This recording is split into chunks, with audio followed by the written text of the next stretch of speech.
So it seems like things in the world are going crazy. Every generation says that, but it just seems like things are accelerating and they are kind of going nuts. So what do you do during that time? Well, it says in the Bible, "Finally, brethren, whether things are true, whether things are noble, whether things are just, whatever things are pure, whatever things are lovely, whatever things are of good report, if there is any virtue, and if there is anything praiseworthy, meditate on these things." So that's what I'm going to do.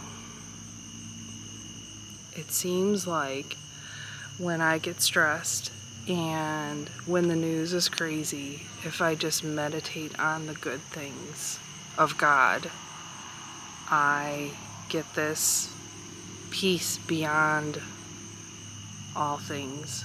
I get a peace that I can't even explain, that helps me with everyday life. So meditate on those things.